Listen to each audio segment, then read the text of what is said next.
When you walk up on Abel, you find him in a state of distress, though the reason is immediately apparent. Oh, tarnation. Why'd you have to come by now? What happened to him? You should be asking what happened to me! Begging your pardon, ma'am, but we're both dripping like a cracked bucket in a typhoon. Oh, my apologies. This must be so hard for you. How am I to know?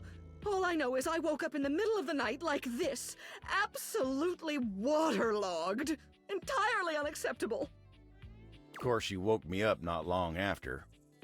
You gotta take care of Miss Celia first, but she ain't the only one. Poor Keith had to relocate for a little while.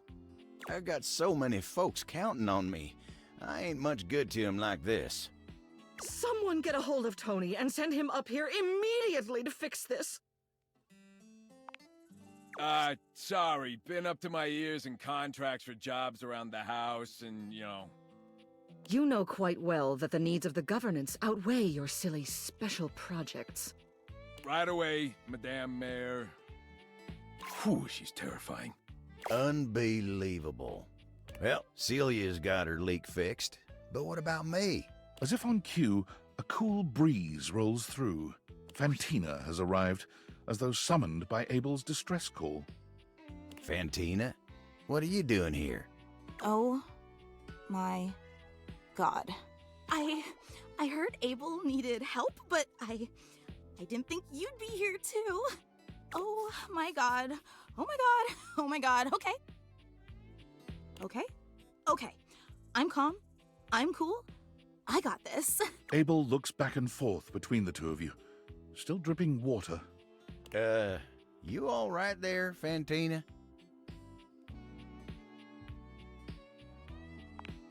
Oh God, you're right. I'm so sorry. Here I am making this about me. I'm so sorry. Please forgive me. All right. Let's not lose focus again. Abel looks pained at the thought of being indebted to the both of you. Well, what are you gonna do then? We are gonna dry all that water. If you could, like direct me? She seems to quiver with anticipation at the thought of you touching her. Just put your hands on my shoulders and...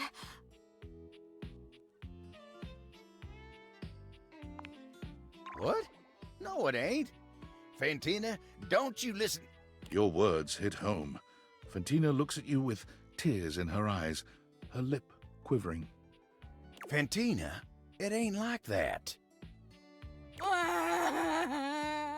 She runs out of the room at a full sprint, her cries echoing through the halls. Oh, now, why would you go and say something like that?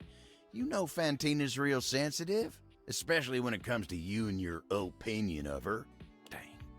Dang, now, how the hell am I gonna dry off? He glares at you, shaking his head. Don't even answer that. I'll just figure it out myself. He walks off down the hall, leaving a trail of water in his wake.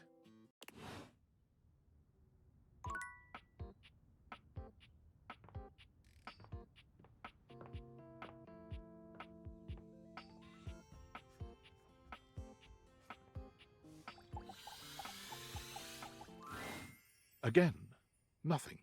The Greats. The Greats are calling.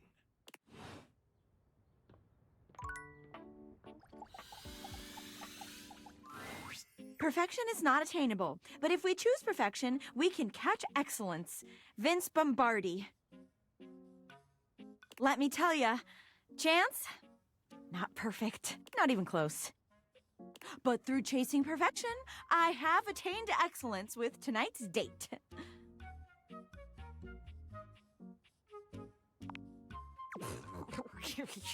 You sound so serious when you say it. Very funny, you. What a joke you just told. Maybe if I was that funny, my date would have gone better. I thought we'd have so much to talk about. So what if he's a nerd? So am I. But he checked a stat sheet or rolled dice before he did everything. He ordered breadsticks, pasta, and tiramisu because he had proficiency in Italian dining. When it was time to go, he told me he wouldn't see me again because he rolled a 7, and a 1 through 10 meant he couldn't see me again. I got dumped by fate. The universe against me.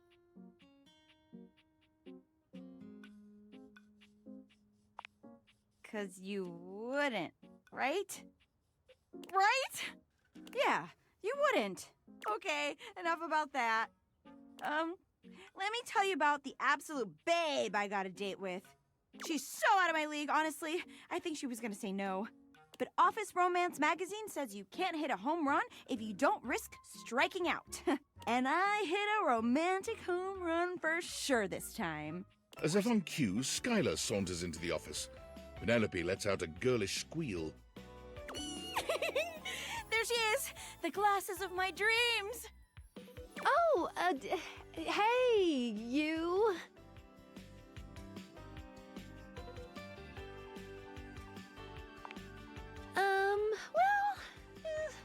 Skylar tucks a strand of hair behind her ear, unable to meet either of your gazes. I'm really proud of you for getting out there, Penelope. And you asked me out, and I did say yes. And I've been trying to get ready for our date, but I'm sorry. I've never liked girls with glasses.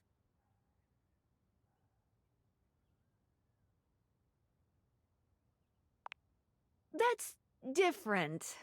I like you. Sorry, not sorry. Skylar flees from the two of you, leaving Penelope devastated in her wake. Oh, thank you. But even a warm hug can't save me. I'm going to the kitchen. And I'm gonna see how much cheese I can eat before I die of acute calcium poisoning. Which is a very real and serious thing. See you later. Maybe.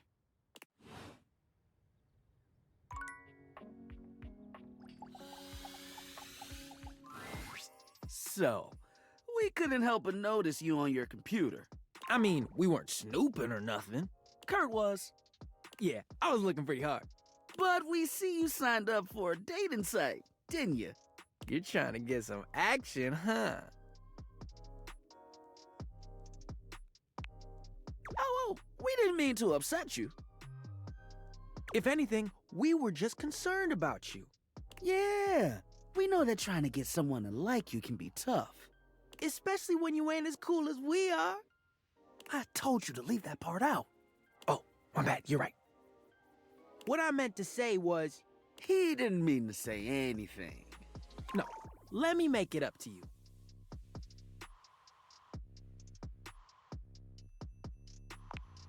What if I told you I can give you a surefire phrase to snatch some honey? Snatch honey? They aren't a bear, Kurt. Trust me, I'm good at this sort of stuff.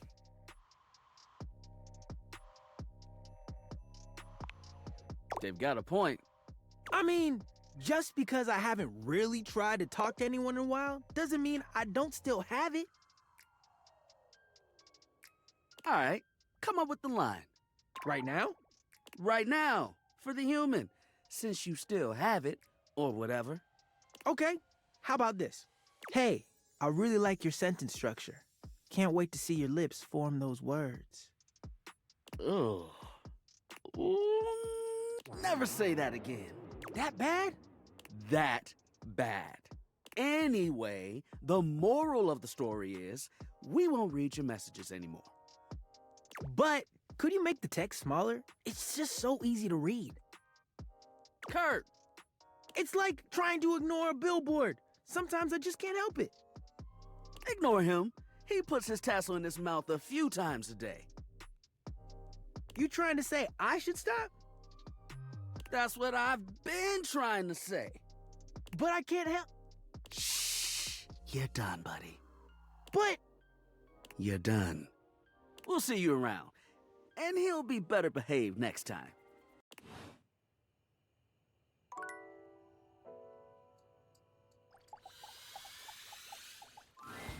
Shelley is pacing when you come upon her. When she spots you, she startles. Hey, hey, hey! She bounds over to you, arms wide open for a hug. Shelley's embrace is absolutely crushing, but it's not just her raw power that makes you feel smothered. There's a desperation in her grip that makes you feel like you've entered a place you can never escape. The hug seems to last an eternity, Shelley's fingers sinking into your soft skin with a bruising force. She releases you eventually, but you're certain you'll be sore later. All right, you're really gonna love this. I stayed up all night thinking about how to explain what I go through in terms you'd easily understand. I borrowed a bunch of weights from Dunk to show you. He was so excited to help me, he practically threw them at me. If I wasn't as strong and positive as I am, my feelings might have been real hurt. It's fine though, he just wanted to help. All the time, actually. It's probably because I'm so good at staying on the wall, even under pressure. But a weaker shelf than me might start to wonder, you know what I mean? All right, so here's what we're gonna do. I got this yoga mat right here. If you don't mind, get on your hands and knees. Hey, I'm glad you think so, but that's not the point, I promise. Shelley waits patiently for you to lower yourself to the ground, or about as patiently as she can manage. You humor her, settling on your hands and knees on the yoga mat Shelley has brought for you. Okay, great, excellent. Now the weights. One by one, Shelley begins to carefully arrange weights across your back. They're heavy and precariously placed. One wrong move would send them tumbling to the floor. All right, how you feeling? Only a little? You should be feeling scared. It's a lot of pressure to hold things up. But wait, there's more. Shelley grabs a hold of the yoga mat with both hands, jerking it suddenly from side to side. The effect is not unlike a mini earthquake. It's all you can do to hold on to the yoga mat, your knuckles turning white with the effort. How do we feel now? No, too negative. You're supposed to feel the stress. Imagine having to hold stuff up and you don't even have the proper foundation. Day in and day out, you gotta cling to a wall, not knowing whether today is the day you fall.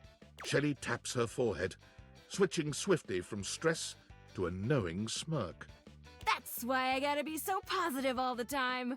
Positivity won't keep stuff from falling, but it will help my fingers dig just that much harder into the drywall.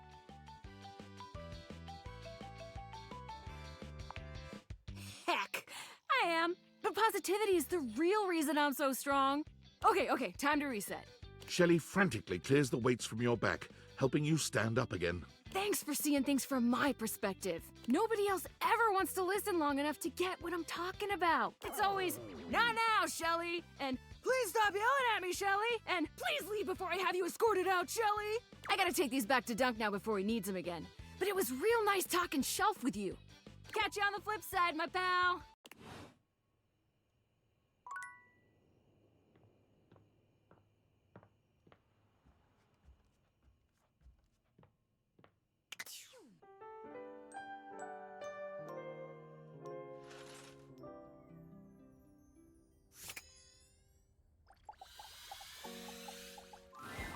Hey.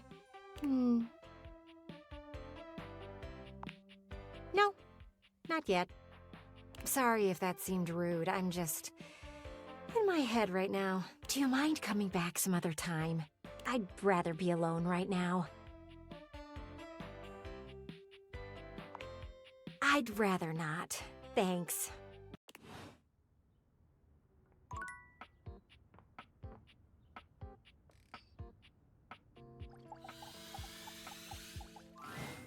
There you are. Come. I've something fun for us. Benoit waves a massive bolt of what looks like plastic wrap at you. Don't be silly. This is just to protect your bedroom from our activity. And while I'm hopeful it will end in sex, that's not the activity. They beam at you. We're going to bond over food and the sensuality of the human body. I saw them do this on an episode of The Confirmed Bachelor. They stripped down to their underwear and covered each other in lettuce, tomato, shredded cheese, sour cream, and ground beef. When it was all over, they rolled up into a blanket-like tortilla. It was very sensual. What isn't sensual about it? Come now, help me get this plastic down, won't you? Can't have sexy fun if you have to do a bunch of unsexy cleanup.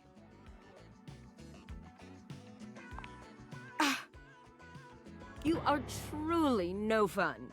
Fine. They fold their arms over their chest, glaring at you. I am mad at you, but I'm still down for it if you are. Well, yes. I did anyway. I certainly don't now. They flounce out the door, leaving you standing in your bedroom alone.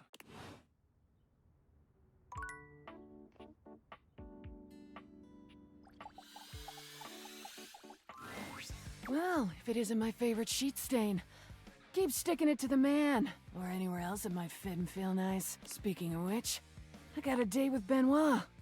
Later, loser. Banging. I've been spreading the love. Letting him. There's always some more degeneracy to be spread around. Yeah. I kind of feel like a good mother hen. Ugh.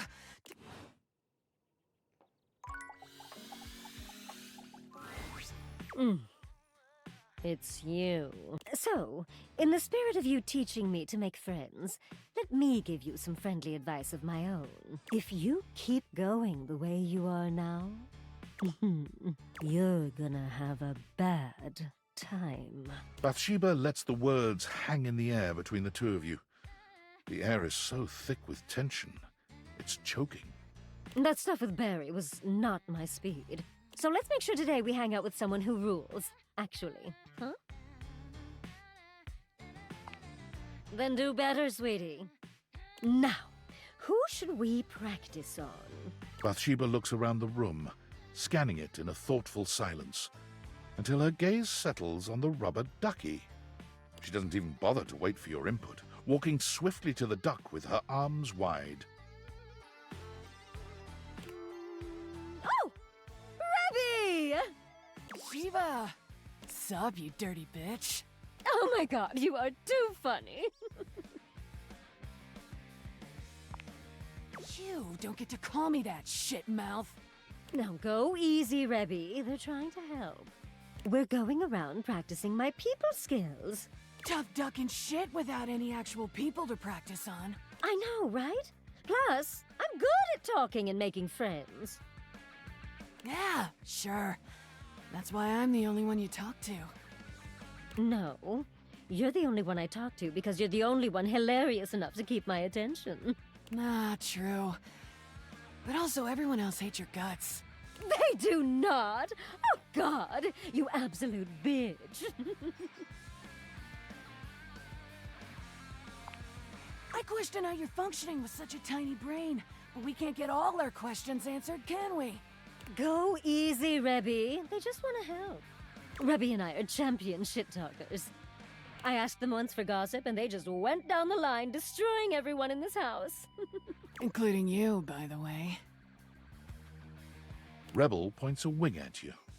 Oh, I went in on you for a good 45 minutes. I didn't realize that was you back then. Oh, my God. Oh, no. This was recent. Can't let the shit-talking muscles get weak. It's rich, by the way, that you tell Sheba she's no good at social shit. When your best friend and only Lay is your right ducking hand. You're so lonely you started chasing tail in your own house. Who the duck are you to teach anyone anything? Get stuffed, you miserable fucking meatbag! Only one that gets to dunk on Sheba is me, you dickbag. She doesn't need advice from a cuck like you anyway. Oh, Rebby.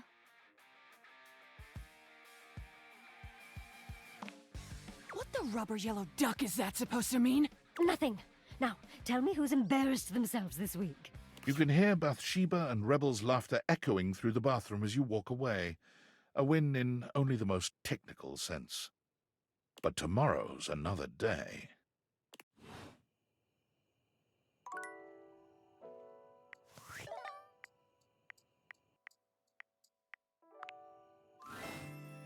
Welcome! What can I do for you in my main menu? Oh, let's. There's lots I can chat about. Me? Relationships? My favorite subject. What do you want to know? Not yet, but there's still hope for you. Just keep pressing on my buttons. You'll find a way. Let's go back up a menu. It's the chat menu. What do you need? Oh, my favorite subject. What do you want to know about my lore? Vibrations. I'm being overly simplistic. Have you heard of string theory? No, it's too small a constituent part. Think of how when you speak to a person, you speak to their whole discrete being, even though they're really just a big old collection of cells. Dateviator technology is based on thing theory. Thing theory theorizes that at large enough scales, all objects and concepts coalesce into their own one-dimensional wavelength that unifies all of that type of object throughout the universe. Any object that makes up any specific wavelength is connected to all other objects on that wavelength, which by virtue of being complex enough then forms a Gestalt consciousness. Humans just never had a way of speaking with those consciousnesses until now. When the whole becomes more than the sum of its parts. With objects, it happens as a plank of wood slowly becomes a toy boat. The wood didn't change, but its status did. And once it's more toy boat than plank of wood, it changes its wavelength. Its thingness is vibrating differently enough to find a new signal or spin. Once the object or idea becomes large enough to have its own state, it breaks off the wavelength and forms a new one. That's why tables are different than chairs, even though they might be both made from wood. Their thingness is vibrating differently enough to find a new signal or spin. I like to call the wavelengths animus, but you can use any term really. This is how we can directly acknowledge these things' existences. Dateviators vibrate along each of these anima. That's why when we awaken something, it wiggles a little. What did you think about that?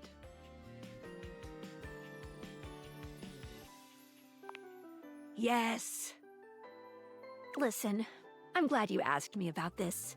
You see, my inner workings are based on some very specific tech that was created by one of Valdivian's founders. I'm gonna show you my insides. You ready? Skylar points to her own Dateviators and invites you to look closely. You see there is a small space just between the lens and the earpiece. This is my suspension. It keeps these Dateviators running. It's, not doing great. Ding ding! That's exactly the thing! It's a very special type of suspension. A suspension of disbelief. Basically, it works super hard to make everything in this little love experiment work. But it's strained, really strained, with all these wild things going on around here. Talking to objects, bringing them to life. Objects having names and hidden lives and sexy human bodies and everything. It can barely handle it. Just give it a little love. Anyway. You take a closer look at Skylar's suspension of disbelief. It's hard to be sure, but she seems pleased. You've just believed in her, so she feels strengthened. Thanks for that. It really means a lot to me. Skylar smiles warmly and lets you go. Come and give me a little snuggle.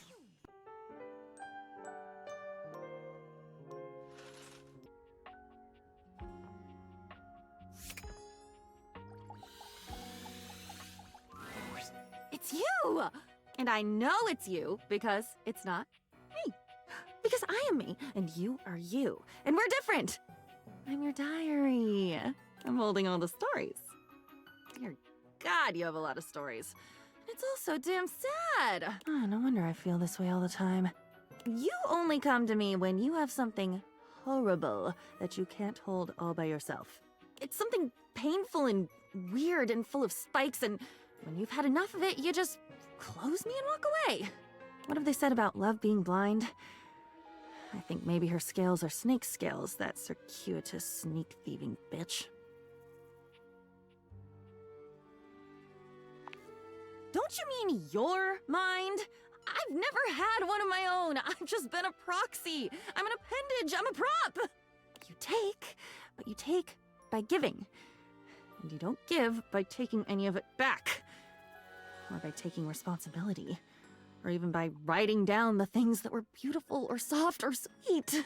Those you keep in your head and you siphon off all the shit and the loss and the seething resentments until I'm drowning in you. What if I wasn't just you? What if I am? On my own? What if I could watch a sunrise and think not about the people who will never be able to watch it with me, but about how pretty it is? Maybe I can. No! Don't you get it? It's always together. I've been a conjoined twin my whole fucking life, only I didn't know it! None of my experiences were mine because they weren't even ours. They were yours! They can't be ours if I'm not even there! Just go. Just leave. You're always there, don't you see? Always and never. Always for you and never for me. And I would die if you stayed away. But if you don't go away right now, I'll combust! Whoosh! With a look back at her to make sure she doesn't combust, you take your leave.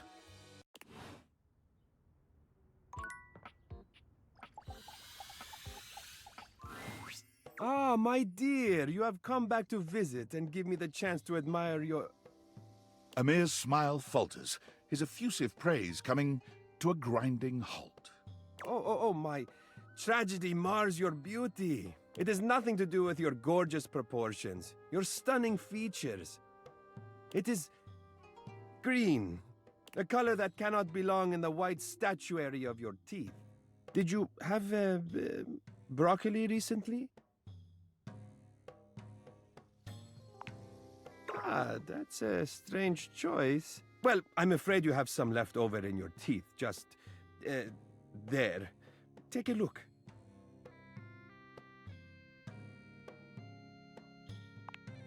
Yes, indeed. You know, I think it might be best to check in with me before any of those encounters in the future. Perhaps you should consider flossing more often. I'm sure Barry would be happy to lend you a hand with it, actually. He's rather obnoxiously reliable with personal routine.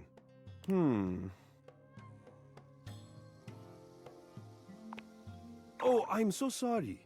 I'm always one to fixate on hygiene.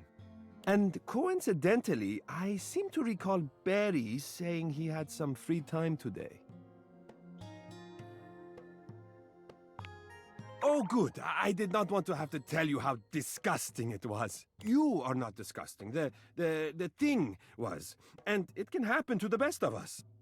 I'm glad I don't have to tell you how looking at it was causing me to feel nauseated. Or how that old shade of green really doesn't suit you. That would have been rude, and I so hate to be rude. Exactly. So nice to be on the same page. Do come back once you've taken care of yourself.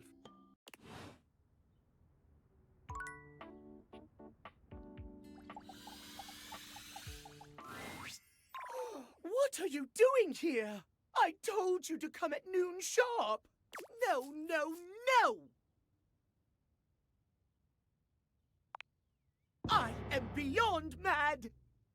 If you have any wish to retain some relationship with me, you will leave at once! I do not understand. Why do you stand here staring at me?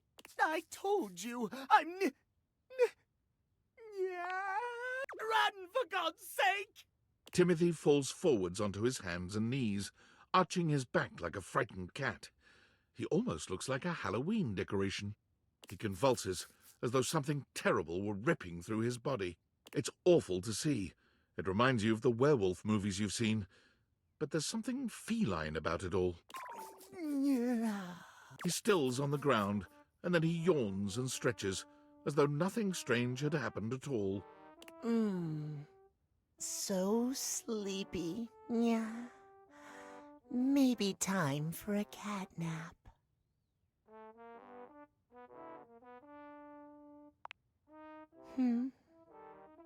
What? This? Does it upset you, Master? You own the clock, don't you? That makes you Timmy's owner. Yeah. You don't like it when Timmy calls you Master? Oh, has Timmy displeased you? The cat boy brings his hands to rest just under his chin, his eyes growing larger and shinier in an almost cartoon-like fashion. Timmy, sorry. Ooh, ooh, ooh. Welcome. It's simple, yeah. Timmy has a condition. It's tied to the clock. Timmy spends half the day like this. Precisely. Timmy loves himself just the way he is. But when he's back to boring suit form, he hates himself. All he cares about is schedule. Yeah.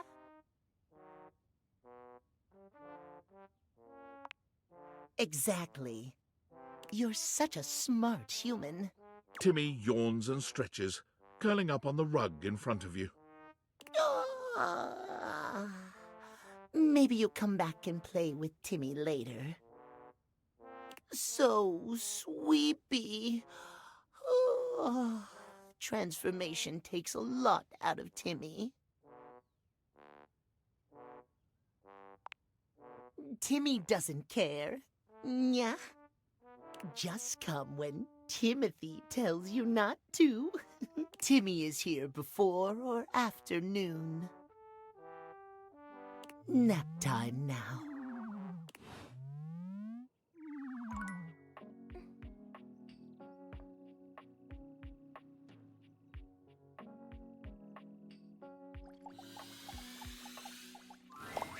Hey there, buddy. It's great to see you again. Oh, Towel Buddy is doing great.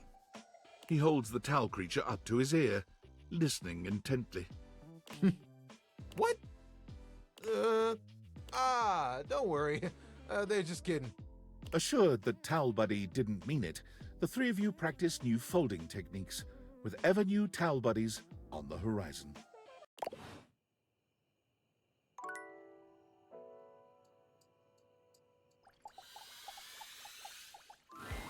Once again, Tina appears to be mentally somewhere else entirely, but this time she's writing something in a small book.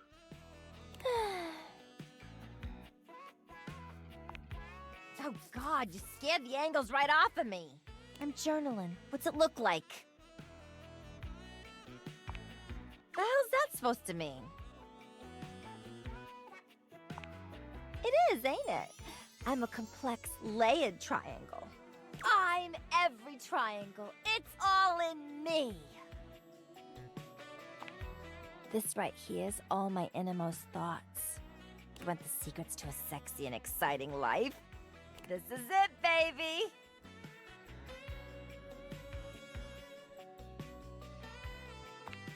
Oh, you low-down, dirty, sexy. You heard me, asshole! Get out of my face! I'm gonna put this right here, where nobody can reach it.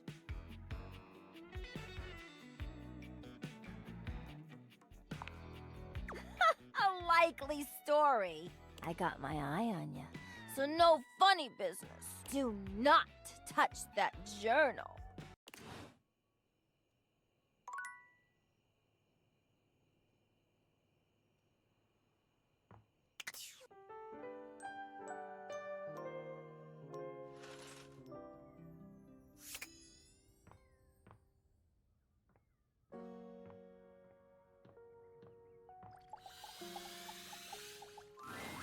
You find Dunk stretching idly by the weights. When he sees you, his handsome face breaks into a cheerful grin. He's so excited he can't seem to contain his energy, bouncing back and forth on the balls of his feet like an overexcited puppy. You made it! Oh man, I'm so excited. It's been so long since I got to work out with somebody else. And a newbie, too. There's nothing like a good lift with someone who's just starting out. Everything is so new, no bad habits to break, less competitive talk. It's just gonna be you, me, and the weights. Good vibes and a great lift. A shadow falls over the two of you. A massive, blonde, and bearded figure looms over you. He's larger than Dunk somehow. Just as muscled, but spread over a much taller frame. But more than that, where Dunk is cheerful and inviting, this man's gaze is cold and intimidating. There's something positively Viking-like about him. Do not infect them with your weakness, Duncan. I keep telling you it's not weakness, bro. And Duncan was my dad, man. Call me Dunk. Nonsense! Exercise is violence. It is driving the weakness out of your body by force. And I will call you by your name, Duncan Fool Nelson Fart Leg Love Shuttlecock. Oh, come on, Chris. You're really bringing the mood down. Kristoff glares at Dunk, then turns his exacting gaze on you. You! Tell him what you need.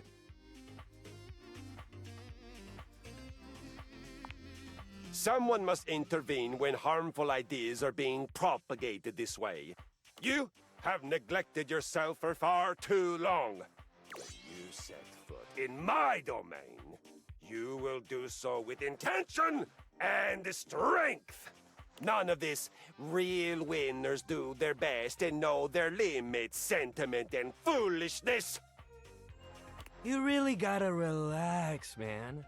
All of us share this room. And it's their house.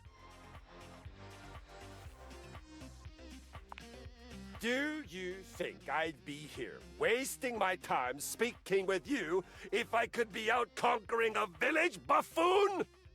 The perfect match the two of you make.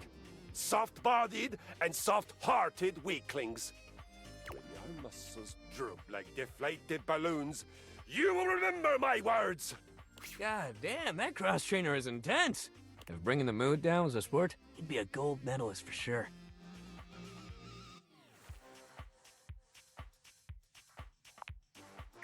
Yeah, we got our own stuff to get back to. Anyway, today's activity is weights. He gestures to the weights you've long since abandoned. They're still in decent condition, if a little dusty in places. Nothing like a good lift. You can work your whole body out. Anybody can get a good burn going with weights, even if you're only lifting a couple pounds to start. It's a great place to start your fitness journey. There ain't no rules, no competition. All you need is yourself and a good attitude. So, ready to get started? Dunk is so cheerful and confident, it's probably more work than it's worth to turn him down. You could, but do you really want to hurt his feelings? Hell yeah, let's get it! You lift weights for a while under Dunk's supervision. He ensures your form is always correct, and that you're not lifting more than you can handle. He never pushes you too much. He only kindly encourages you when he sees you growing tired, or if he knows you have just a little bit more left in you. When he calls time, you sit down, sweatier and more exhausted than you've been in a while. Yo, that was amazing, especially for a first session. You doing okay, buddy?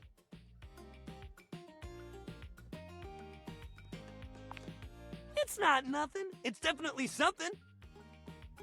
Make sure you don't push yourself too hard, all right? Everybody's always trying to make it a race, but there's always gonna be somebody stronger than you.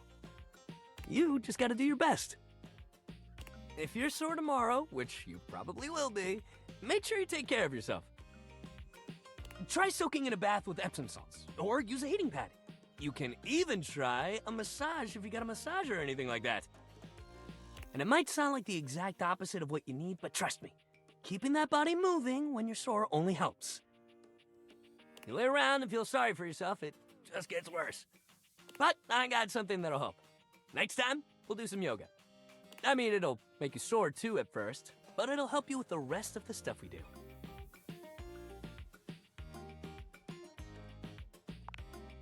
Hell yeah! Love that attitude. See you at the yoga mat.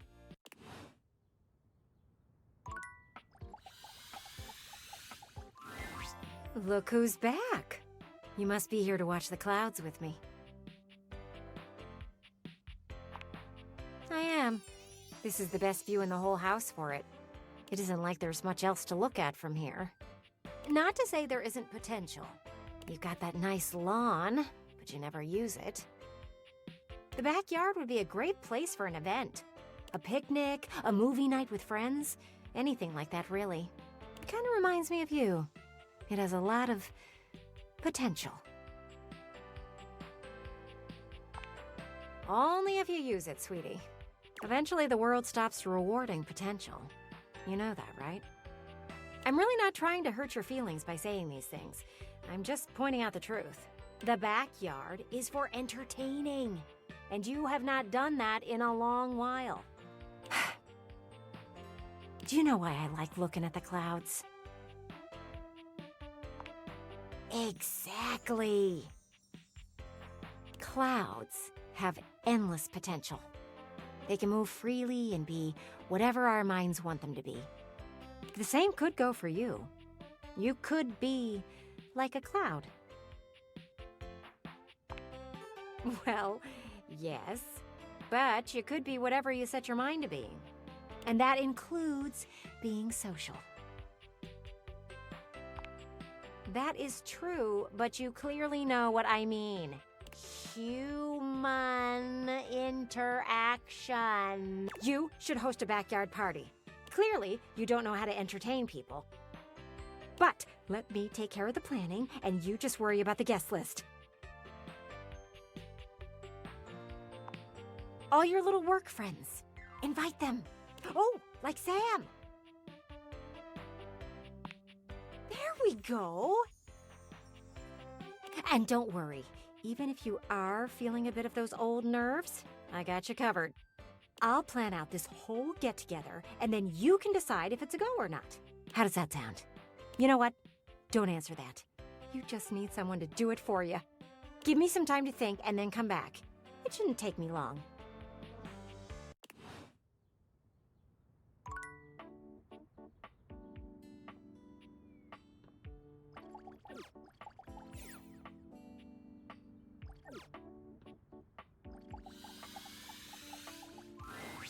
Fantina lets out an excited little shriek when she spots you, running over to greet you. You don't see anyone else around, but perhaps the other fan club members are just a little late? You came! Oh my god! Okay, sorry. Sorry, I promise I'll calm down. I've actually got some deep breathing rotational exercises I've been practicing to appropriately handle this sort of situation. Don't you worry. I'll get my spindle system back under control ASAP.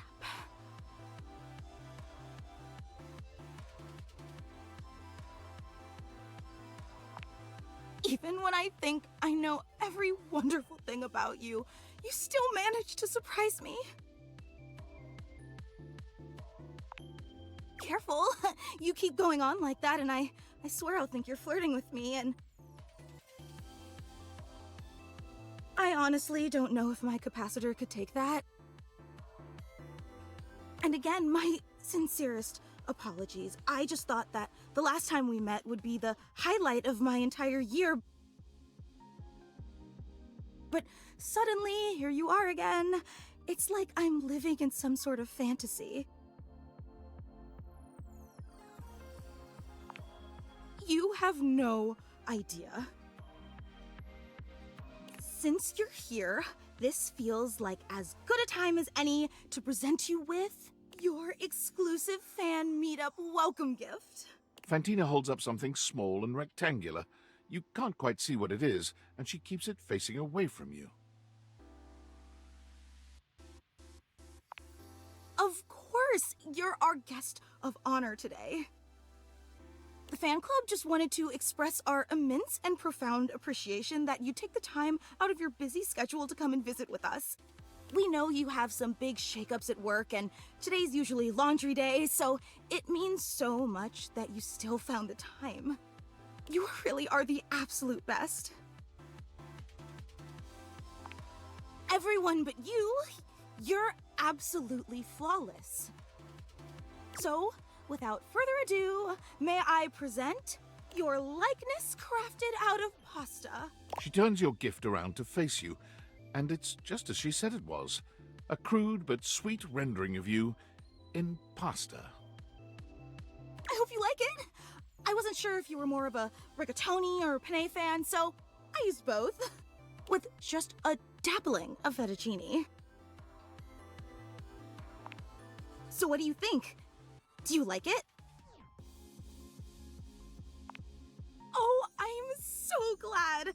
It took me like 8 hours to make, which may seem like a lot, but pasta is actually an incredibly volatile medium.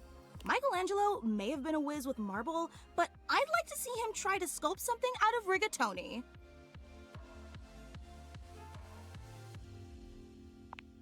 Compared to you? Absolutely. Again, the fan club is just so incredibly appreciative that you stopped by. You take another look around, but still fail to spot anyone else. Oh, well actually, this is the fan club. True, it is very exclusive, but, well, I suppose I should probably address the circulator in the room. Okay, but try to reserve judgment until you hear the entire story. The fan club was me and Gary. We've both been your biggest fans since literally like forever. And we used to share the job of orchestrating the fan meetups to make sure no one would have to shoulder too much of the load. It's a huge responsibility, you know? But recently, Gary and I, well, I guess you could say we've been having clashes over the direction of the club. There were some new initiatives that I'd been championing that he just wasn't on board with. And he's obviously completely allowed to voice his opinions. I think that's essential in democracy. But as your biggest fan, I just didn't think that Gary really understood what this fan club was all about. So we opted to go our separate ways, and now it's just me. Wait, you're disappointed, aren't you? No, it's okay. I can totally tell. And why wouldn't you be? I promised you this incredible, fantastic event worthy of your presence, and what did I deliver? Just me and a lame statue made of pasta that you can't even eat or date? You probably don't even like rigatoni. A real super fan would have known that. You're just saying that to make me feel better. I can't believe I took you away from laundry day and wasted your time all for nothing. I'd be disappointed too. God, I'm so stupid. But I am. I just so desperately wanted to impress you, you know? After all, you're so amazing and incredible, and I wanted you to know how special I think you are, how I do anything to make you understand how much you mean to me. Really? In spite of everything? In spite of the rigatoni? Let me make it up to you. I don't want to overpromise, but remember the initiative that Gary and I butted heads about? Well, I've been waiting for the opportune moment to reveal that project, but I think now is the right time. So, if you'd be willing to give me one more chance and come to the next meetup, I'd love to unveil it for you. I know it's an imposition, but it'd mean the world to me. Would you consider coming for me? Every time I don't think you could be any more awesome, you go and exceed all my expectations. I promise it'll be an experience you'll never forget. I hope to see you soon.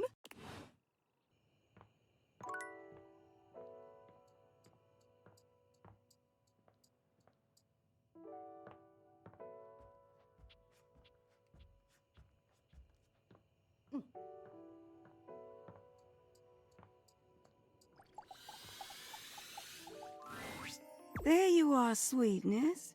I was just thinking about you. I told you to swing by, and I was wondering if you were gonna. I'm glad you did, because I just finished a shift.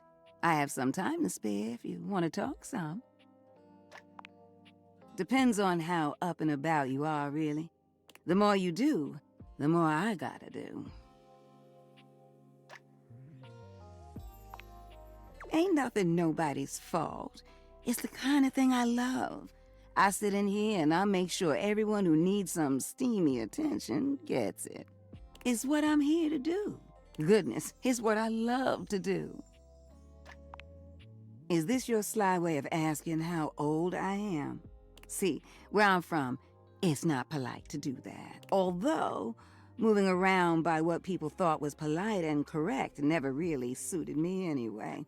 Let's just say, I remember all the folks who stayed here before you. Someone who likes the tea as hot as I do? Perfect. Truth is, one of the previous folks who stayed here was super cute. Engaged couple, beautiful together. Both of them were. Well, can I give my honest opinion? Neither one of them was as cute as you. Either way, they were here and they set up home pretty quickly. River and I both liked them.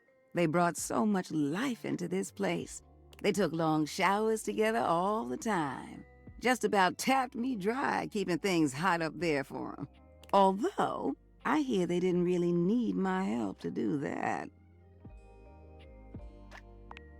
Oh yeah, you picking up what I'm saying.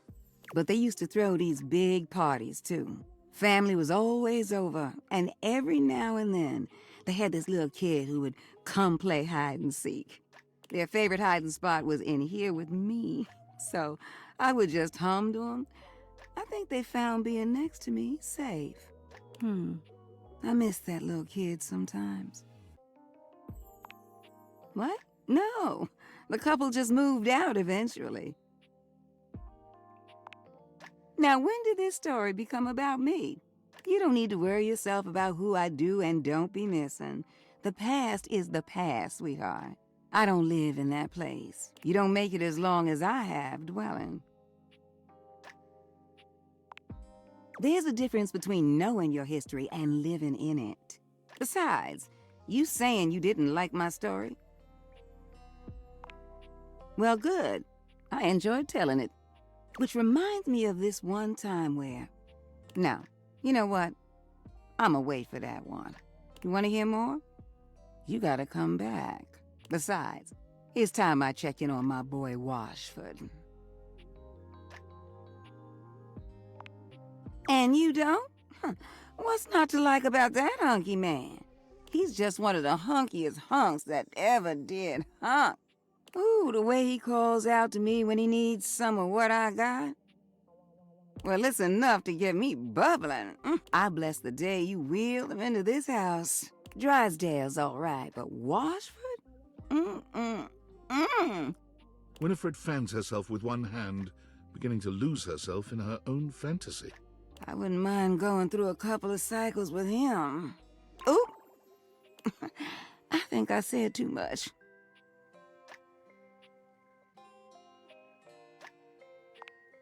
What? They got a thing going on? What kind of thing? Like, Do you know the definition of this thing? I mean, I am talking about Drysdale, but they're just stage partners, right? Winifred lets out a sigh, shaking her head. Look at me, just as lost in thought as I want to be. Don't mind me, darling. Sorry for thinking out loud. Well, I think we better wrap this up for now. I got a social call to make. Thank you for listening to me spout about nonsense. But listen, I got more stories for you if you ever want to hear them. I love sharing them with you. I'll see you around, sweetheart.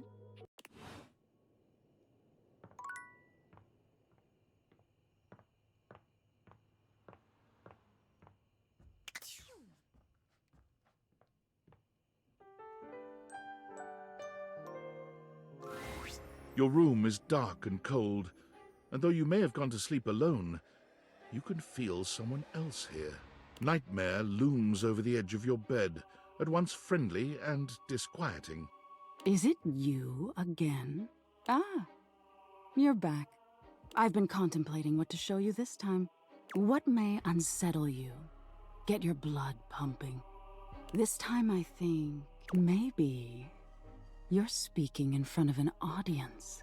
Is that scary alone? The thought of being vulnerable in front of so many people, expecting eyes on you, knowing if you misspeak even once, they won't respect you. They might not even like you, or be able to stand you. Your words tumble out and you start mixing them up. You can feel your heartbeat in your ears. The spotlights on you make you start to sweat. You start to get your lips under control and the words start to flow the way you intended. Then your tongue presses against your front teeth and they give. One of your teeth slips out of your gum and down onto the podium in front of you. You stare in horror. You reach to pick it up, and then a canine tooth drops to your tongue. You let out a petrifying, guttural scream as your own teeth fall loose from your gums. A tickle in your throat makes you cough. The people in the audience gasp, retch, lean back, flee from their seats. You're coughing up more teeth. They come out of your mouth and into your hands bloody. Your mouth is just gums now. But the teeth, they're still coming. Tears prickle in your eyes. Then you try to apologize to your audience. You realize you're a monster. The teeth clatter to the podium and...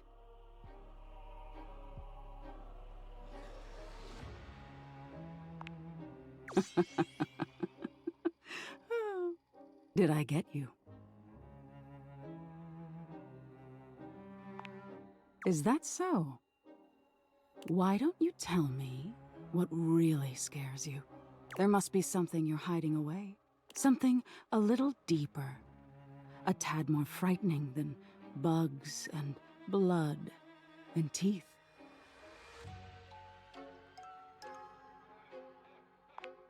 I can help you, dear. Do you really want to hold on to your insecurities so tightly? Don't you want to conquer your fears? How intriguing. Mediocrity can be scarier than failure. Being unremarkable. It's the same as being forgotten, isn't it? Nightmare takes a few steps back, beginning to fade away as the room grows lighter. It must be getting close to sunrise. Thank you for being honest with me. I will have to think about your answer. Good night.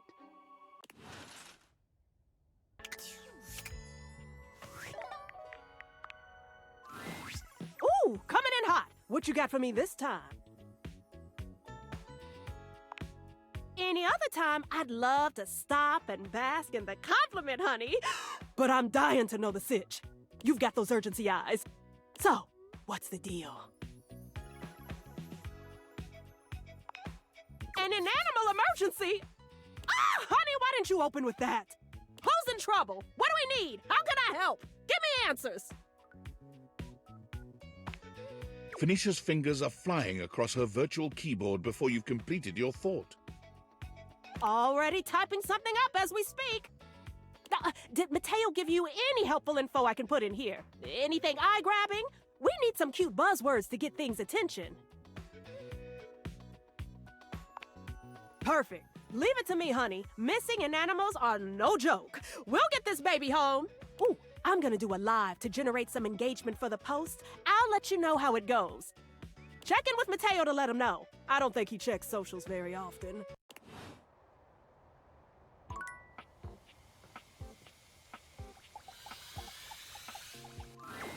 You find Keith lying peacefully on the table, a subtle smile playing on his face. He looks up happily as you approach and waves you over. Hello, my friend. What a pleasure it is to see your face again. You know, after so long down there in that accursed crawl space, I have come to truly appreciate the little things. Such as the feeling of sunshine as I lie here. Or the calm murmur of the other things in the house as they go about their business. Keith's head slumps forward, his eyes fluttering shut. He snores quietly, both hands clutched around the key-like cane that steadies him. Keith wakes with a start. Huh? What? Oh. Hello. Sorry, I just dozed off. It's just so nice here on the table. Ah, the joy of being free. If I just open myself up to such simple happiness, it seems to flood in. Ah, if only I had known such wisdom in my younger life. It might have saved me from much suffering. Perhaps. Wisdom may just be the result of having made too many mistakes. You see, one does not reach my advanced age without having messed up once or twice along the way. Although I pride myself on opening things, there are some doors that are meant to remain closed. Oh, I don't know. Perhaps. But, well, I don't think that was ever destined to work out. Never mind all that. That is in the past, and we must be here, in the present, if we are to find happiness, eh? In any case, what I'm trying to get at is that what's most important in life is...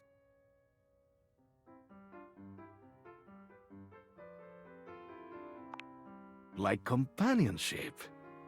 I must say, I'm glad we've met. You know, you seem like a lovely sort.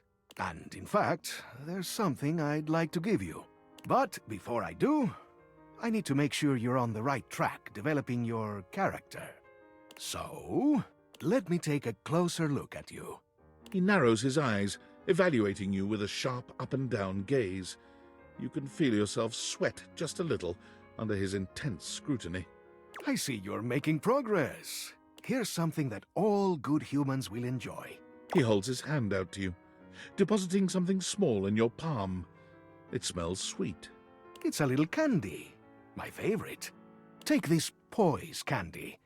It'll show them that you mean business. This can be used in certain situations where you've burned your bridges and wish to make amends. You take in the scent of the poise candy. Something about it makes you feel steadier somehow, like you could stand up to anyone. Consume it wisely. Eat it if you'd like to put your foot down and make someone reconsider. And please do refrain from taking advantage, eh? A sweet tooth is a powerful tool. Ooh, here's a sass candy. My favorite. You take in the scent of the sass candy. Already your brain is coming up with all sorts of jokes. Perhaps you should consider a career in stand-up comedy. It is sure to make you the delight of the day with your wit and zingers.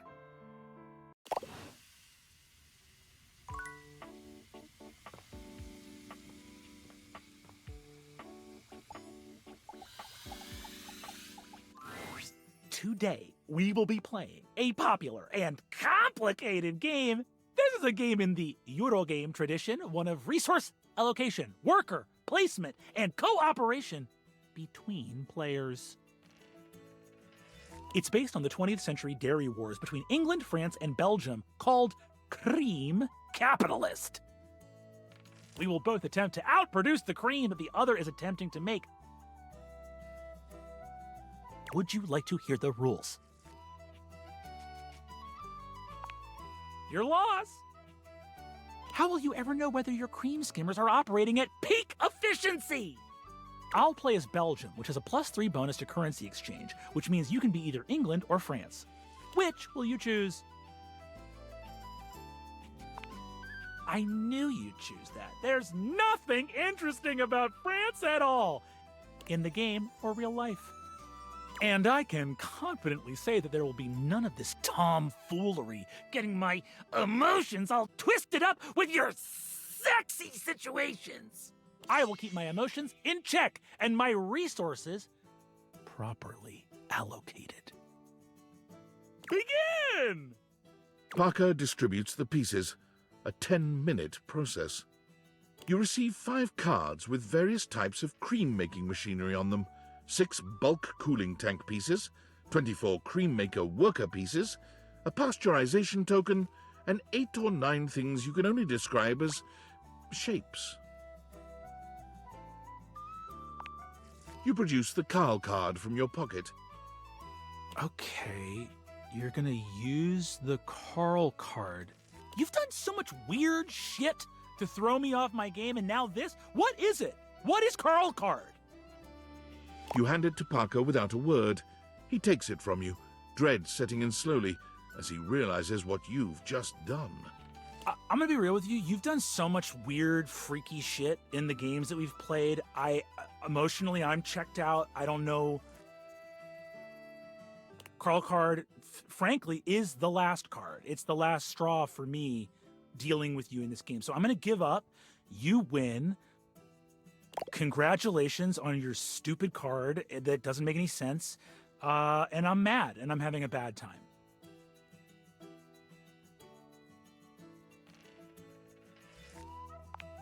I just can't keep up with you. You know, when I zig, you zag. And when I zag, you Carl card. Well, I'm gonna go. Next time, we will roll the dice to find out our relationship. And honestly, I don't know what to expect. Maybe we'll roll and it comes up Carl. Wouldn't that be fun?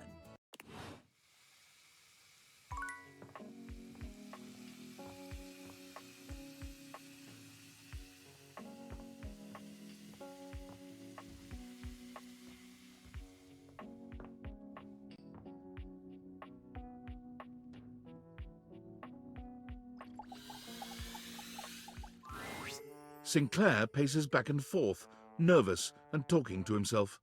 Oh, come on. It shouldn't be taking this long. Oh. How dare you? Wrong? In what fashion? Ah, yes. You've noticed that I'm insane. No, just waiting for my soap hound. Whoops! And here he comes. Let me look at you. Are you all right? Have you become any less composed of saponins? Mateo enters just after Sudsy, giving Sinclair an uneasy smile. Oh, hey, Sinclair. How you doing, buddy? I'm better than you've ever been on your worst day. Yeah, cool. Nothing to worry about with regard to the Sudster. He was just saying goodbye to the Tasselhounds. They've gotten so close, I just hate having to pull them apart. Sudsy, what did I tell you about forming inanimate attachments? The more you buy into the madness, the harder it will be when we go home. Right? Yep, absolutely. Gotta be careful. Well, thanks for bringing Sudsy by. Always a pleasure having him. You take care now, Sudsy. Mateo leans down to whisper to Sudsy. Come on back anytime, okay, boy? Good boy. Sinclair is... well, he's just... I mean, when you look at it from his perspective... Okay, I got nothing. I can't figure the guy out. He sure does love that dog, though.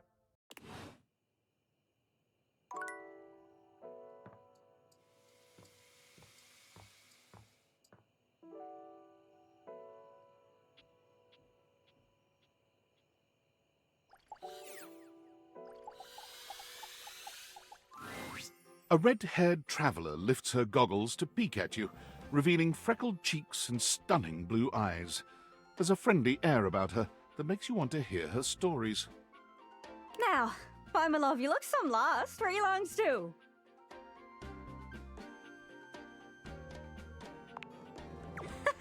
Sorry. Sometimes my accent comes out when I'm excited. It's made in Newfoundland, you see. This little rock right She pins around and points to one of the patches on her jacket sleeves. here. Friendliest folk you'll ever meet, but the dialect can be a little much for some. I'll try to speak plain for you. Name's Gaia, by the way.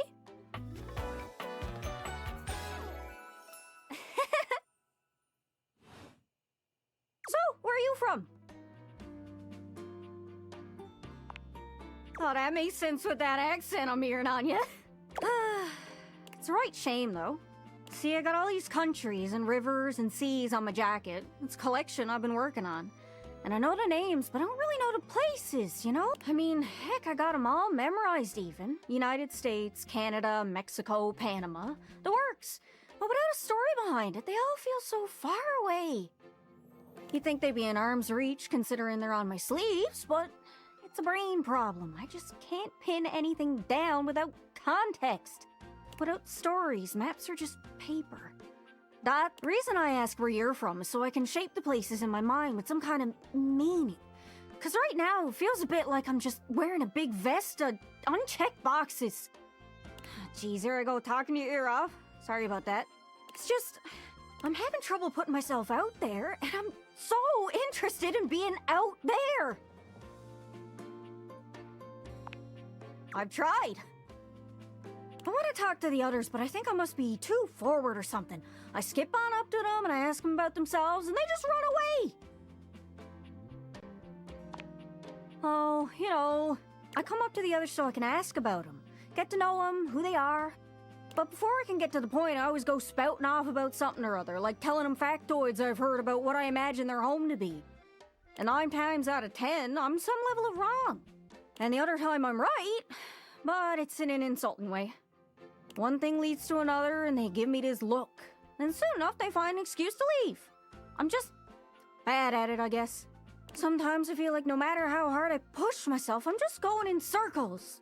You know what I mean? It's hard, isn't it? I can see why you'd need practice for dating. It's just too easy to mess up. You say one wrong thing and poof, they're gone. It's so frustrating.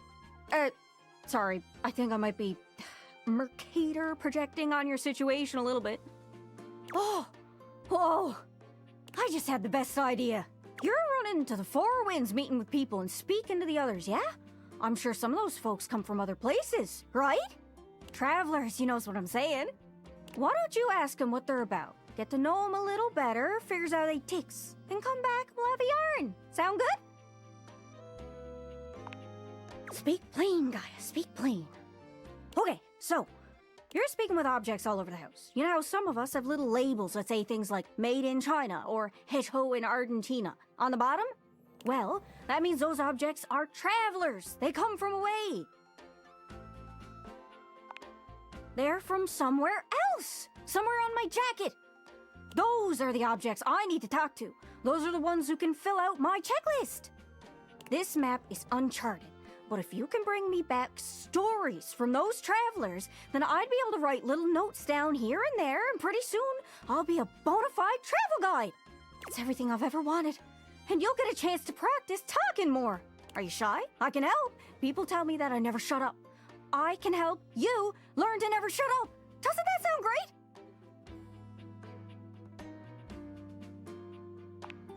Yeah, well, then I'll stand on the other side of them so they run towards you.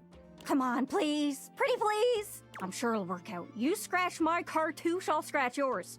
What do you say, partner? Exploration buddies? Really? Oh, I appreciate it. Really saves me a lot of humming and hawing. You go out and find some objects from foreign lands. Oh, and let me know if you need any help. It's hard to explain, but I got a pretty good sense of these things. I can't give you an exact name or anything for who to talk to, but I can get you close. It's kind of like a geocache. I can give you an idea of their general location, but if you want to find those travelers, you'll need to hunt them down yourself. I've learned firsthand what others don't take too well if you run up to them and scream, "Where are you from?" Yeah, like that. It was a disaster. Point is, you can't just ask objects about their origins out of the gate. You gotta awaken them first. Don't worry too much about the details. Once you're close with someone, you'll learn more about them automatically. So, what do you say? Do you want some hints on where to find travelers, or do you feel like searching on your own? All right. Hint. Hint, hint, hint. Let's spin me around and see which object I get a sense for. As me mother used to say, if you want to broaden your horizons, follow your stomach. If you don't stay well fed, pretty soon you'll be toast. She said it exactly like that. My mom was a weird, weird lady. Hope that helps. Sorry, I'm still a little scatterbrained. Good luck. Don't get lost.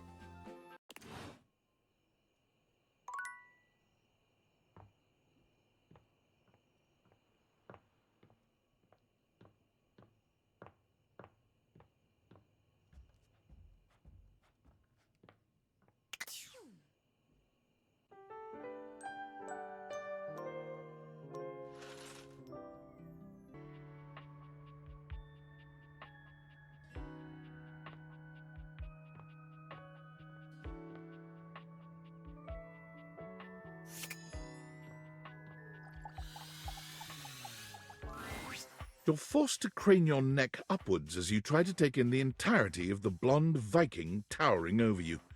He stares down at you, cutting a truly intimidating figure.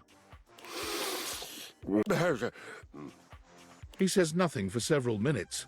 You begin to wonder if perhaps your cross-trainer is broken.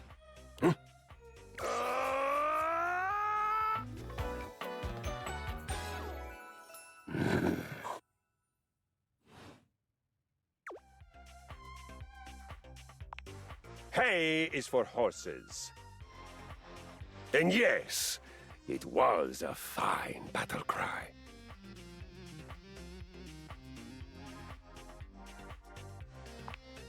Nice. I don't know you, and you don't know me, and it does seem safer for you to be polite. Yes, safer. If you haven't noticed my rippling warrior's build, I invite you to inspect me more closely. He puts his hands on his hips, thrusting his pelvis out proudly to give you a better look at the little wheel that sits at his groin. Ah, yes, my flywheel. Glorious, isn't it? I'm not entirely sure what it's for, but if you aggravate me, we can figure it out together.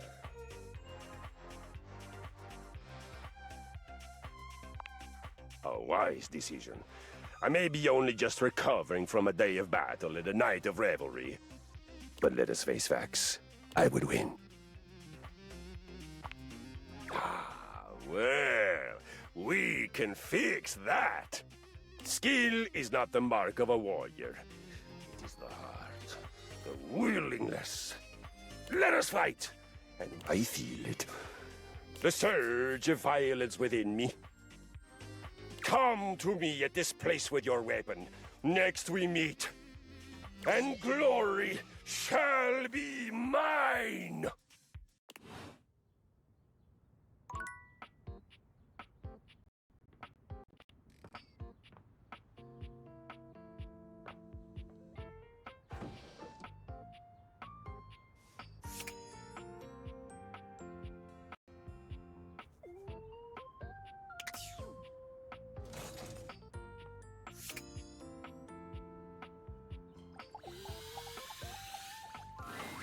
Is this stranger your junk drawer, or the physical embodiment of clutter? He's absolutely covered in odds and ends. Receipts, CDs, rubber bands. Even his messy black hair sports a light bulb, a pencil, and a pen. When he catches you looking at him, he startles, leaping back with an undignified yelp.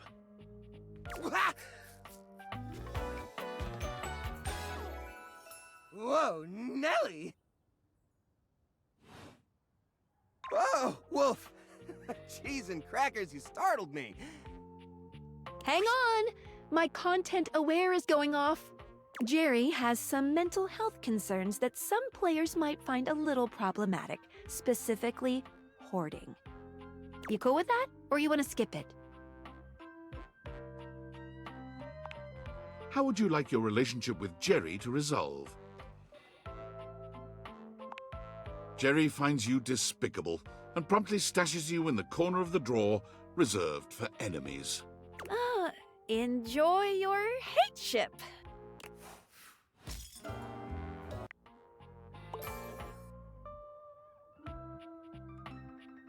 See ya out there on the next one. What? Who would have thought that throwing away something's whole being would make them angry? Can't win them all, I guess.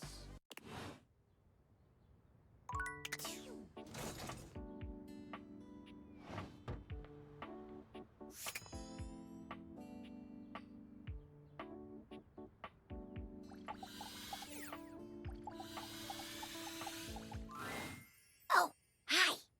I'm on vocal rest right now, so I'm not too tired for the work week. Trying my best to rest anyways. You're welcome to swing by the show another night if you like.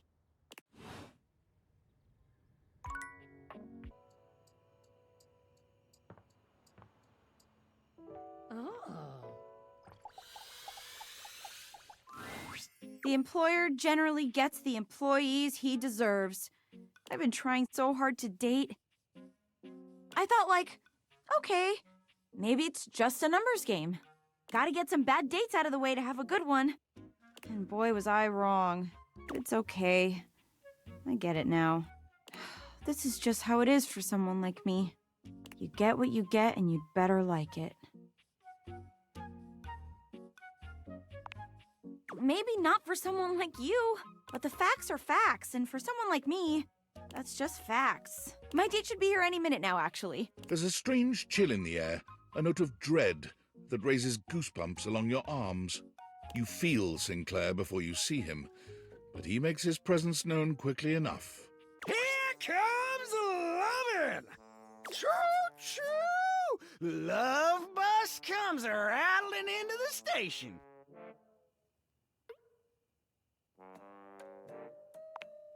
Well, kinda, yeah.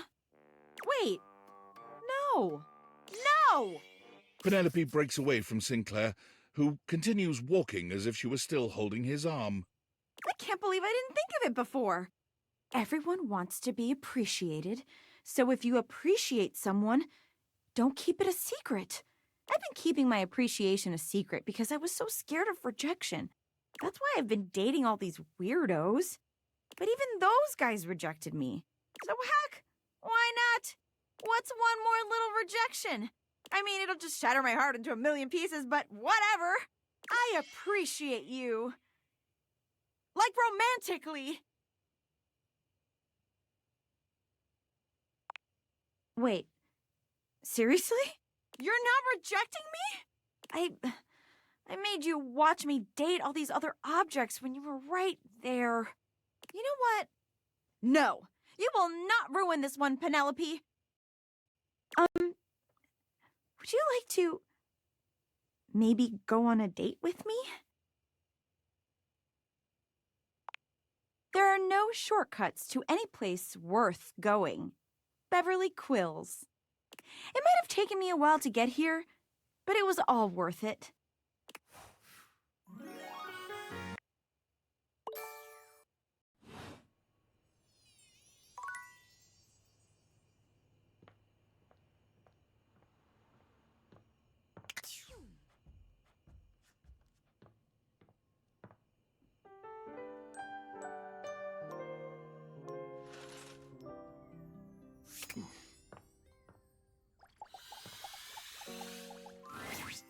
Oh, hello again. I trust your meeting with the mayor went well? Wonderful. Anything else I can help you with while you're here? Wait, what? That's crazy! Oh, Is it that obvious? I guess I can't hide anything from someone as keen-eyed as you. Yes, I'm afraid it's true. I've been taken with the mayor for quite some time now. Anytime I think about her, I can feel my foundation warping into the shape of a heart. I'm terribly embarrassed about it, of course. But can you blame me? She's incredible! The looks, the brains, the confidence.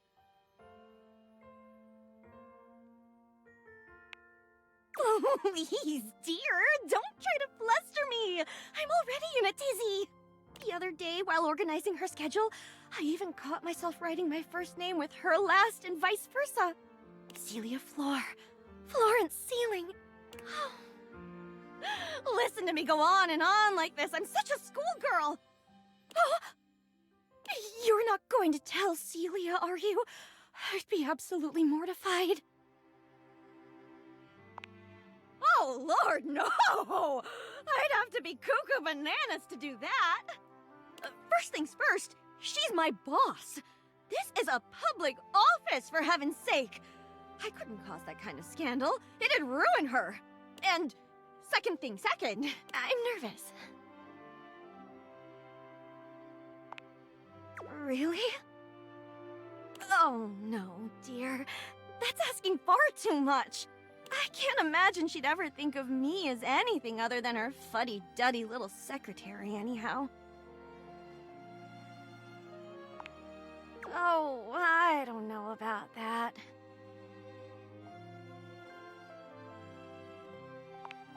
Really? She said that? About me?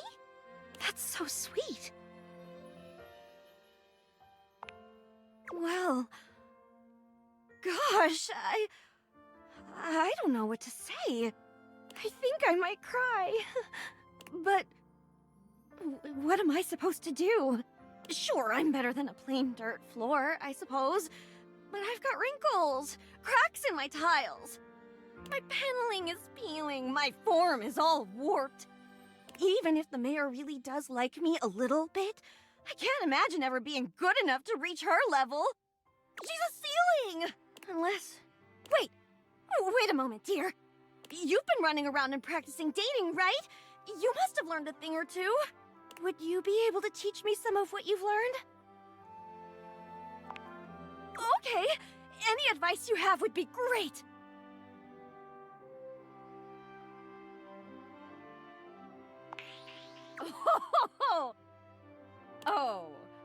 Oh, goodness no. I don't think I could outwit or outsass the mayor if my pipes depended on it. We'll have to try something else. That's all right. Figured I was a lost cause. Anything else I can do while you're up here? Anything else I can help you with while you're here? Oh! Bye-bye!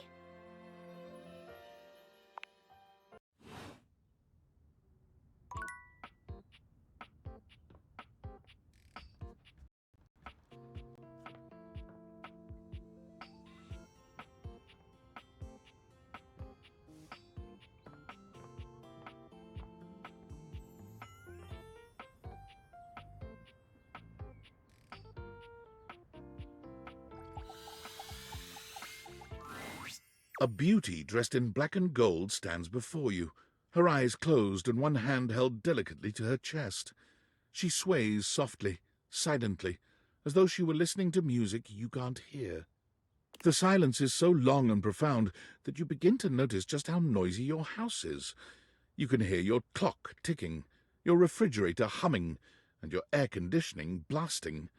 Has it always been so loud around here? The silence persists, and this stranger continues to ignore you, lost in her own world. Whatever it is that she's doing, she's clearly very serious about it.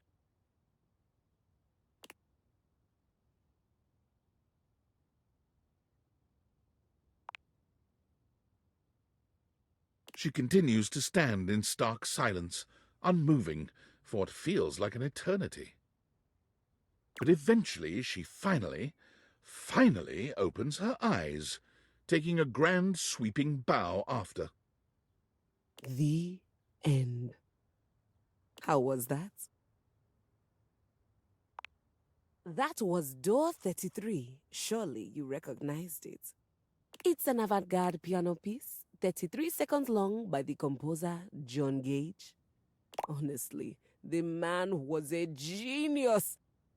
I mean, the idea that music can exist without the presence of a single note. Breathtaking. You know, the very first time I played it was when I was in residence with the Dulce Mio. You two have met, I'm assuming?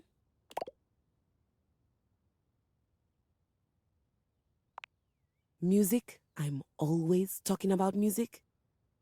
Anyway, our audience that night was completely hopeless. They all kept waiting for the music to start, as if they couldn't already hear it. A rustling program, a muffled cough.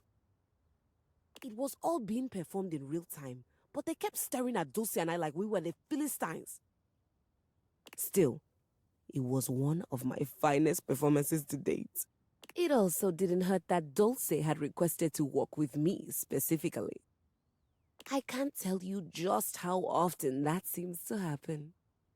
The talent always just seems to flock to me. Speaking of, what is that bizarre little refrain you've been playing over and over as you pass by my keyboard? It almost seems like music. Very atonal.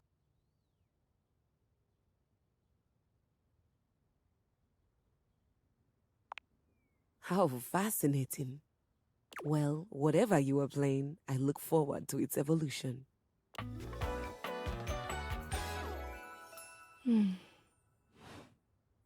So long, Maestro.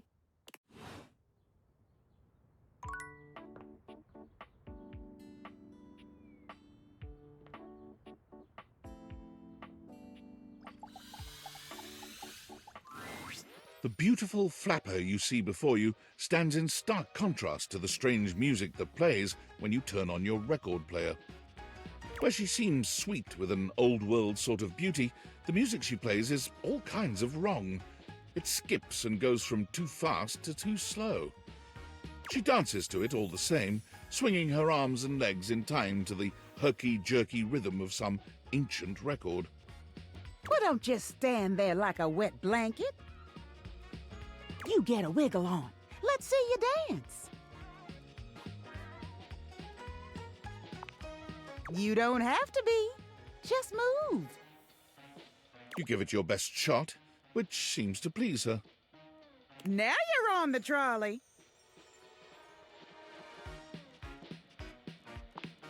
Exactly what I said. You're getting it. Mercifully, she turns the music off. Well, well, well. It's about time you came to see me. My name's Rainy. How you doing? I want you to come over and see me sometime. You've been all over this house, but you never come my way.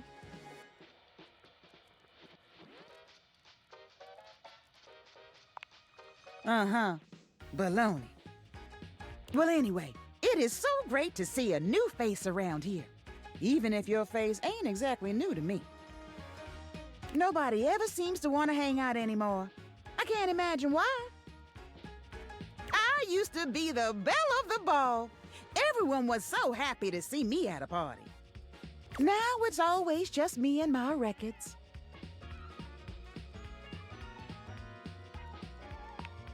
Me neither. Well, whatever. I'm gonna keep the party going here. Feel free to stick around, if you can keep up. Otherwise, you can beat it. This beat's for expert hoofers only. Rainy's frenetic, high-pitched record is too much for most anyone to keep up with. You decide to check in with her another time.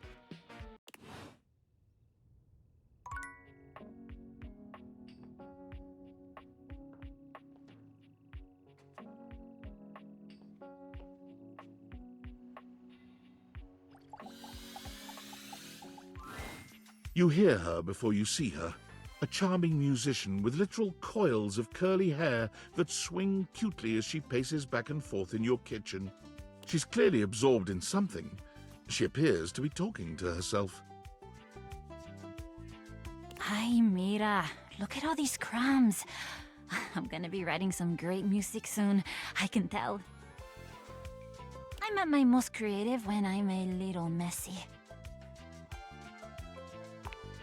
Shake them out. Shake them out? Just you try to take my migas from me. Watch what happens. Oh, wait. I'm so sorry that was you trying to flirt with me. See, I see it now. Oh, that was really... It was creative. Not like effective, but still cute. She picks up her guitar, striking a glamorous pose. I'm Miranda Dulce Tostadora, lead singer and guitarist of Miranda y las Migas. ¿Qué tal? We're the best musical group around here by a lot. All kinds. Pop, Gregorian chanting, barbershop, whatever we feel like. If that dial is on 7, then siete we go.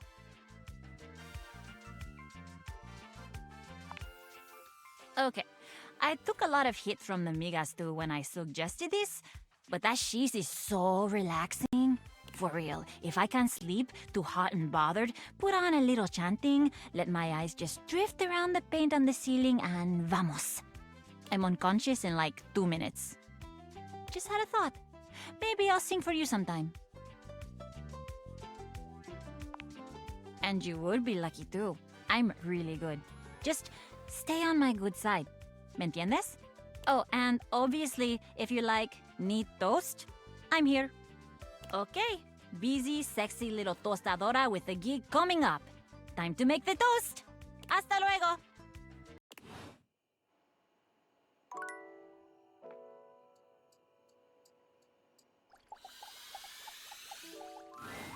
As you walk into the kitchen, you're overwhelmed by a strange feeling. It's sort of like being watched, but it's more than that. You feel as if you're being evaluated, scrutinized by a presence that isn't all that impressed by what it sees. It doesn't take you long to pinpoint the source of that feeling. A cleric of some kind dressed in black and grey robes, with a coil of sorts atop his otherwise bald head. He's handsome in a sterile and intimidating sort of way, but you can't even imagine this guy dating anyone. He's just so severe.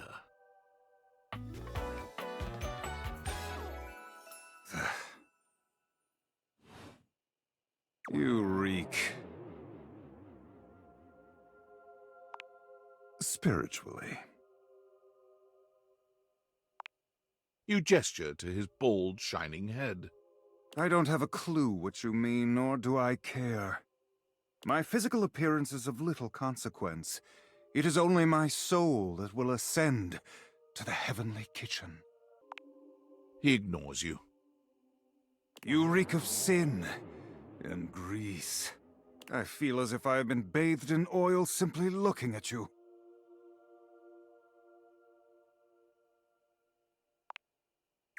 Zealot. Hardly. I am Friar Errol, founder of the First Church of Convection. I am the steward of the road to the heavenly kitchen. I am a holy vessel for culinary purity and efficiency. And I am your salvation, sinner, if you would but take my hand.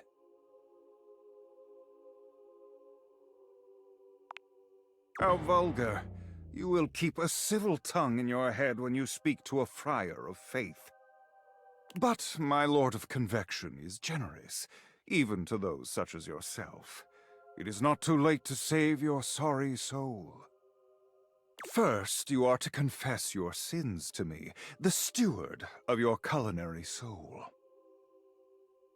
Second, you are to help spread the gospel of convection to any as yet unsaved. And finally, you are to keep your soul pure and free of oils and impure heat. The path to the heavenly kitchen is blessedly simple and attainable, even for those as impure as you. Is our Lord not most generous?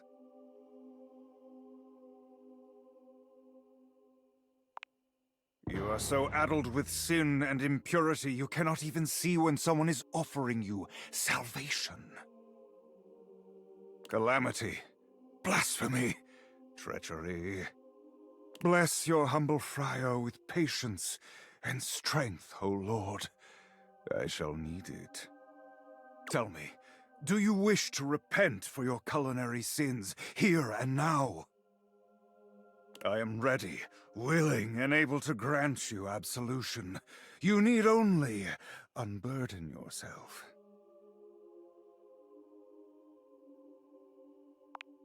You are hardly the first to flinch from salvation, nor are you the first to sling such crude insults at your would-be savior. Fortunately for you and your soul, I am made of sterner stuff. I am girded by the knowledge that I am right, and you are wrong.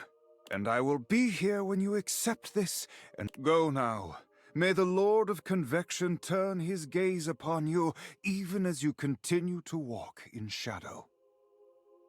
The friar begins some sort of prayer, ignoring you as you wander away.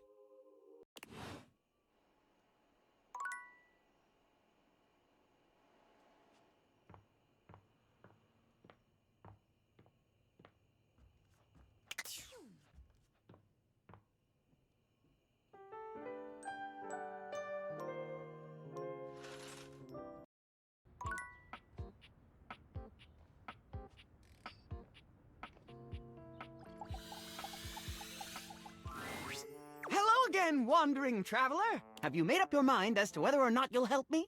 I long to escape the confines of the pipes and their various interweavings, and return to my old life as Martin Applegate, insurance claims adjuster extraordinaire. He stands there silent and unmoving until you finally leave.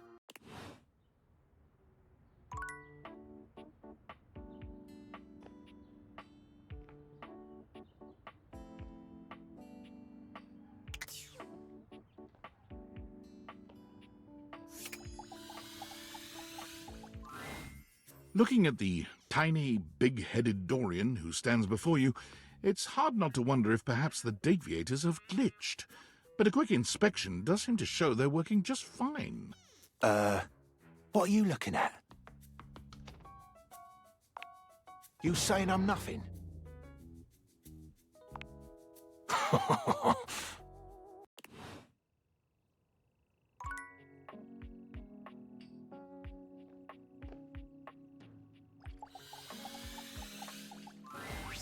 For a moment, it looks as if a firefighter has appeared in your home, smoke and all. But a closer look reveals the smoke is in fact attached to this apparent firefighter's head. You don't get much of a chance to scrutinize her appearance any further, because the moment she notices you, she begins to rush you along, raising her voice and waving her arms at you. Thank heavens you're here. Wait, well, don't just stand there. Go get help! Don't you bleep see that? Oh, yeah. Sorry. Let me just... Bleep! Eve! Blessed silence. You can finally hear yourself think again. Got it. Alrighty then. Arma Alarm at your service.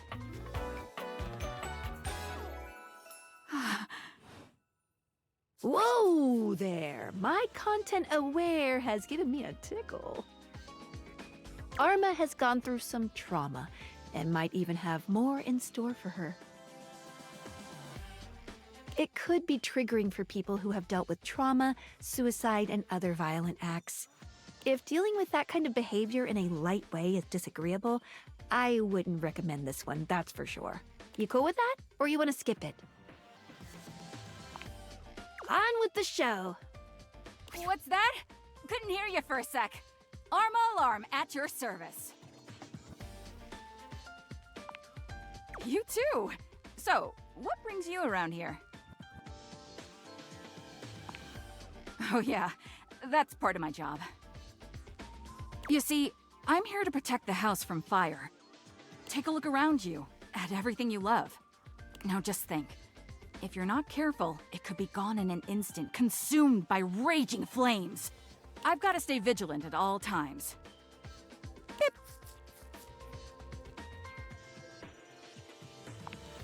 Some people don't get how hard it is to have a job like mine. You have to be constantly on the lookout for the slightest sign that something could be wrong. If I let my guard down, even for a second, this whole place could be turned to ash. I've seen it happen. I appreciate that. It's a tough job, but I feel like it was what I was born to do. Anyhow, I ought to get back to it. Pip! Come on back soon and maybe we can do something together. You take your leave.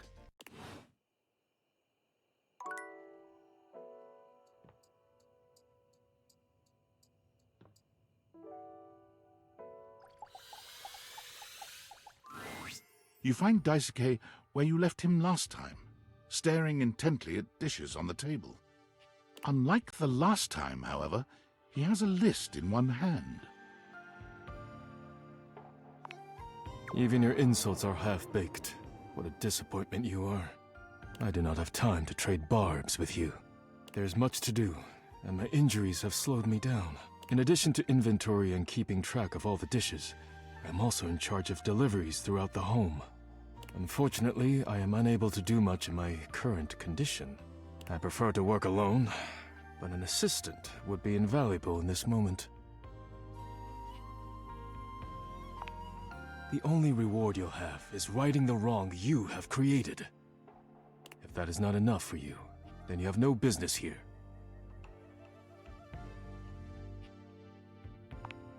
Good. I have preparations I must first finish, but return to me again and I will give you instructions on delivery. In the meantime, perhaps you can help me wash these dishes. Dishy? I trust no one but myself with such precious items. Unfortunately, I must trust you with them for now. Do not disappoint me. I am more than calm. You pick up the dishes and begin to wash. As you work, you feel Daisuke's eyes boring holes into you. It makes you feel... Why are you frowning? Is there a problem with the dishes? How else will I ensure you are doing it properly? Impossible. I hardly know you. But if it angers you to have my eye so closely upon you, I will take a step back. You manage to finish washing the dishes without further incident. Well done. This may not be the disaster I assumed. When next we meet, you will assist me with deliveries. Be prepared. And you are disrespectful, but it does us no good to retread old information. Leave me now. I must review orders and inventory. Farewell.